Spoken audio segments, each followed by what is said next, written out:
Hello G leaders and welcome back to Gemba Lead. Today, we're going to discuss a topic that affects all of us in the professional world: how to conduct effective meetings.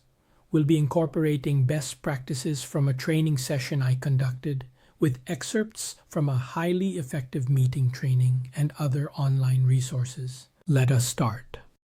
A meeting, according to the Cambridge Dictionary, is a planned occasion when people come together either in person or online to discuss something. It's a group of people who have met for a particular purpose. But what makes a meeting effective? It's more than just people in a room. An effective meeting has the right group of people, a specific purpose, and is a forum for open discussion. Most importantly, it delivers a tangible result, like a decision or a plan, and adds value to the organization. Our first best practice is a simple question: do you need a meeting? This is crucial. If the sole purpose is to share information, it's probably not a meeting. An email, chat, or announcement might be a better medium. If you're justifying your work, it should be called a review or a show and tell. Meetings should be for productive discussions where real-time collaboration is more efficient.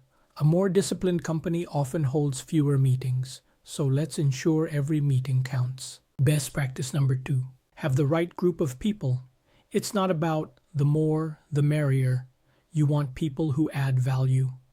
This includes subject matter experts or historians, process owners, and most importantly, decision makers. A valuable tool for this purpose is the RACI matrix. The RACI matrix helps you define who is responsible, accountable, consulted, and informed. For a meeting, you must have the R and A people.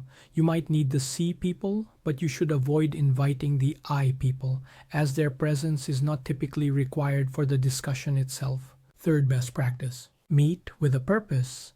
This means having a written agenda that is clear, concise, and has a well-defined goal. Ensure the agenda fits within the allotted time.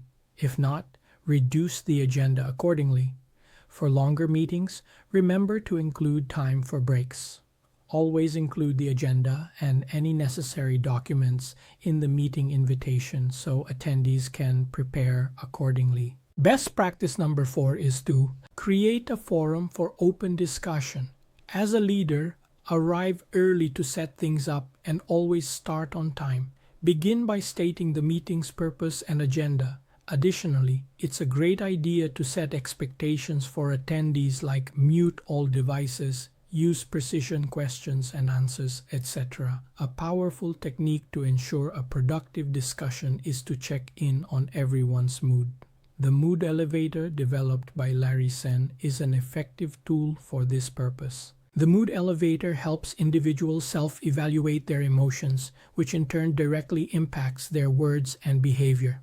For open discussion, you want everyone to be at least at the curious level, where their mind is open and receptive. If a participant is at a lower level, like impatient or worried, you might consider rescheduling the meeting or suggesting a one-on-one update. To encourage active participation, don't be afraid to assign a different note or action list taker each week. Also, try asking the least active participant to weigh in on the following topic or question. Finally, provide a safe space for creative thinking. This means building trust and allowing people to express non-conforming or out-of-the-box ideas without judgment. Our final best practice, number 5. End the meeting with results. Always allot time at the end to review the highlights and action lists. Make sure everyone agrees on the key points and assign owners and deadlines for the next update. And just as importantly, end on time or even early. Respecting each other's time is crucial, so avoid unnecessary small talk during the meeting itself. So there you have it. 5 best practices for conducting effective meetings. By implementing these tips, you can transform your meetings from a time-wasting chore into a valuable asset for your team and organization.